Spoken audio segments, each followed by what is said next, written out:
Isa Dias, ela que está todo mês no nosso programa resolvendo as mais densas e tensas polêmicas do brasileiro. Doutora, muito bom dia. Bom dia, Irlan. Bom dia a todos os ouvintes da Rádio 104 FM. É um prazer estar aqui novamente, trazendo conteúdo de direito para toda a população. É isso aí, doutor. Queremos te agradecer mais uma vez por essa parceria. Tem sido um sucesso. As pessoas ficam me cercando na rua, me pedindo coisas, mandando mensagem. É cada uma que a gente tem que ficar segurando para... E, doutora, nesse último mês, muitas pessoas me pediram acerca dos direitos dos trabalhadores. Nós já falamos teve uma entrevista um mês atrás, falamos sobre carteira, assinada, tudo mais. Só que as pessoas me pediram muito sobre o direito do trabalhador acerca disso. E nossa primeira pergunta que nós temos para você nesse dia de hoje, doutor, é: como o trabalhador pode saber se tem direito de ter a sua carteira de trabalho assinada? Então, Irlan, esse tema, ele permeia toda a nossa vida, a nossa sociedade, que todo mundo vive de trabalho, né? Então, a gente tem no nosso ordenamento jurídico a CLT, que é a lei que rege, né, o contrato de trabalho, a relação de emprego. E a gente sabe que tem alguns requisitos para estar configurando esse vínculo empregatício que caracteriza ali os direitos do trabalho para a pessoa, que são férias, 13º, né, como todos conhecem. Então, assim, para estar gerando esse vínculo de emprego, esses requisitos são, a pessoa, ela precisa prestar esse serviço como pessoa física, tá? Não é pessoa jurídica. A gente sabe que tem uma diferença entre pessoa física e pessoa jurídica. Então, o primeiro requisito é ser pessoa física. O segundo é haver uma subordinação com esse superior, né? Então, o patrão, né, esse contratante, ele vai ter poder de direção ali, gerando uma subordinação com o empregado. Então, ele vai obedecer ordem, né, seguir regras ali nessa relação de emprego. A questão também da pessoalidade. Essa pessoa física, esse trabalhador, ele tem que ir pessoalmente fazer o serviço, né? Ele não pode se fazer substituir por outra pessoa. Vamos supor, eu venho aqui prestar um serviço na rádio. E aí, hoje eu não posso ir, então o Irlan vem no meu lugar. Aí não tem pessoalidade, tá? É só essa pessoa mesmo, contratante, que pode ir. Outro requisito é a habitualidade. É a prestação de um serviço de forma regular. Geralmente as pessoas são contratadas por um prazo determinado, né, por meses. Então, não é uma coisa eventual, que vai uma vez ou outra só, né? E, por fim, a onerosidade, que é essa contraprestação de você estar recebendo um salário em troca do seu trabalho, tá? E aí, caracterizando, estando presentes todos esses vínculos, a pessoa vai ter direito aos direitos trabalhistas que estão previstos não só na Constituição Federal, como também na CLT, como as férias, o 13º salário, o FGTS, né, que o trabalhador ele saca ali no final Sim. desse vínculo de trabalho, né, o pagamento de horas extras, tá, insalubridade, se ele trabalha exposto a agentes nocivos para a saúde dele, e também descanso semanal remunerado, dentre outros direitos que a gente tem na CLT.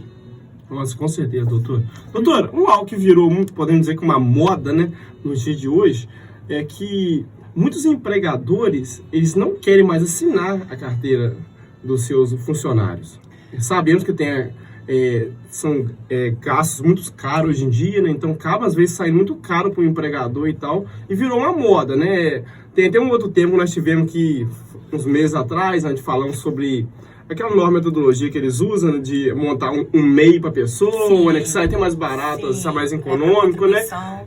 Mas afinal de contas, doutor, por que os empregadores não querem assinar a carteira dos seus funcionários, você acha hoje? Então, Irlan, a gente sabe, né, até lendo e na mídia está muito claro isso hoje em dia, que o empresário no Brasil ele sofre com muitos impostos, né? E é o país que tem uma das maiores cargas tributárias para o empresário é o Brasil. E é até difícil os empresários eles se manterem abertos, né? Muitas pessoas, a gente vê até no comércio Itaperuna, né? Quantas lojas abrem e fecham direto aí, né? Ficam alguns meses só abertas e fecham. E o que acontece? Contratar uma pessoa com carteira assinada é muito caro pro empresário, pro contratante. Então, assim, se você pagasse o salário dessa pessoa, a diferença entre pagar só esse salário e entre assinar a carteira, pode sair até 3 vezes mais caro para esse empresário, para esse contratante. Então, para fugir desses encargos trabalhistas, né, e dos impostos também, as pessoas acabam dando aquela enrolada, né, e tentam fraudar ali os contratos de trabalho para fugir desse gasto, né, desse custo que é muito alto. E acaba muita gente sendo empregada aí sem assinatura da carteira, o que prejudica também o trabalhador, né?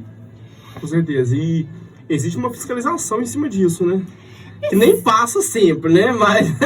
existe, mas ela é bem deficiente, né? Assim, no escritório, no meu trabalho, várias pessoas me procuram porque estão contratadas sem carteira assinada, né?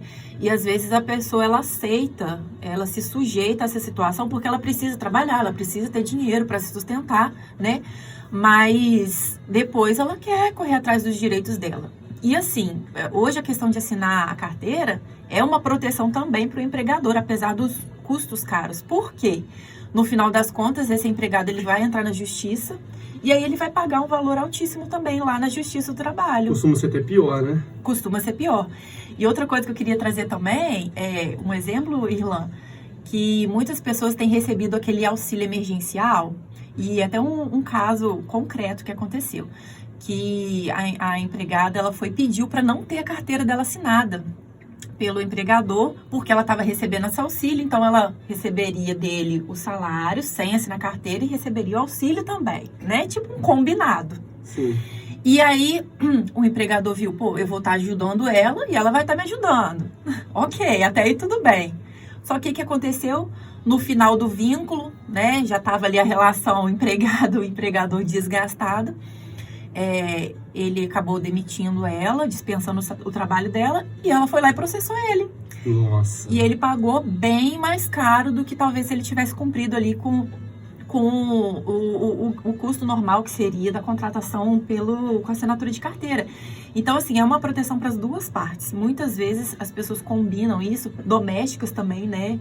Às vezes para você contratar uma doméstica, uma ajudante em casa, você combina com ela, ela aceita, né, trabalhar sem a carteira assinada, mas aí no final acaba saindo um processo, triste, né? Acaba tendo um processo judicial. A gente vê isso muito no dia de hoje, né, doutora? São muitas pessoas que entram com essas ações e depois o empregador fica numa situação bem acirrada para ele.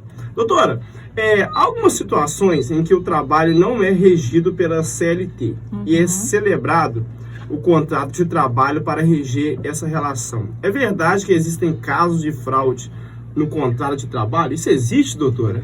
Existe sim, Irlan. Então, tem algumas prestações de serviço, né, que são, às vezes, até com pessoas autônomas, né, que são profissionais liberais, nem diz profissionais liberais, mas relações de pessoas autônomas que prestam serviço, e aí você vai e faz um contrato de trabalho para reger essa situação, mas ela não é seletista, porque não preenche esses requisitos aqui, né? Teoricamente, não teria esses requisitos para se assinar a carteira. E aí, acontece essa fraude. Mas, se for descaracterizado essa situação, vai ser, sim, identificado ali o vínculo empregatício e o reconhecimento na justiça vai dar direito a esses benefícios trabalhistas que a pessoa teria com a carteira de trabalho. Então, a gente tem o caso da pejotização, né? Que é o quê? Contratar uma pessoa, pede para essa pessoa abrir um CNPJ e contrata essa pessoa como se ela fosse uma pessoa jurídica para prestar o serviço, mas na realidade ela trabalha como se fosse um funcionário seletista. Nossa. Entendeu? Então ali a empresa meio que foge dos tributos trabalhistas, né? A carga é menor para contratação de pessoa jurídica. Só que no final, se ficar evidenciado que a pessoa ela trabalhava com todos esses vínculos, ela fazia o horário que o empregador mandava, obedecia a ordens, né? Tinha que ser ela pessoalmente lá todos os dias, tinha essa regularidade, tinha que cumprir horário, que são todos os requisitos para ter a carteira assinada, aí você vê que foi uma fraude, tá? Reconhece na justiça, o juiz manda lá assinar a carteira da pessoa e pagar os direitos trabalhistas. Nossa. Tá? Um outro exemplo também é a socialização, que é o quê? Esse daqui eu acho que é um pouco mais incomum aqui no interior, mas nas grandes cidades acontece um pouco mais, que é tornar esse funcionário meio que sócio da empresa, entendeu? Ele vai, te coloca como sócio ali, só no papel mesmo, coloca um percentual bem pequenininho de participação, Mas aí você é empregado dele normal, né? E aí, mais uma forma de fraude. Outra fraude também que pode acontecer é contratos de estágio. Contrata a pessoa como estagiário, né? Caraca, essa eu não sabia. Também. Então, contrato como estagiário, mas se esse estágio estiver em desacordo com a lei de estágio, porque tem uma lei que rege o contrato de estágio, né? Às vezes a pessoa está na faculdade, está cursando ainda, né? E ela pode ser contratada como estagiário. É legal isso. O que é ilegal é você não cumprir a lei e tá desvirtuando esse contrato e a pessoa está trabalhando como se fosse um funcionário normal. E aí também é a mesma coisa. Você entra na justiça e comprovando que você estava trabalhando como um funcionário normal, a pessoa vai ter que assinar sua carteira e te pagar todos os direitos trabalhistas, tá? Nossa. E um contrato de prestação de serviços normal também, como eu te falei, qualquer outro que você venha assinar por escrito aí, a pessoa te faça uma proposta com uma assinatura de contrato por escrito, mas que no final das contas, você mesmo, olhando para a sua situação, você identifica tudo isso que eu te falei, que você tem que cumprir horário, que você cumpre ordens, que você tem que estar lá pessoalmente, não pode se fazer por outra pessoa, né? É pago para fazer aquele trabalho, encaixou nos requisitos, né? Analisando seu caso concreto, você pode estar diante da situação de fraude. Nossa. Querido ouvinte, nós vamos agora para um primeiro comercial. E daqui a pouquinho temos um tema bem polêmico. E aí, qual o direito dos RPAs? Temos uma grande demanda de demissões no dia de hoje. Qual o direito deles? Fica aí, segundo bloco vai pegar fogo. Bom dia, Brasil!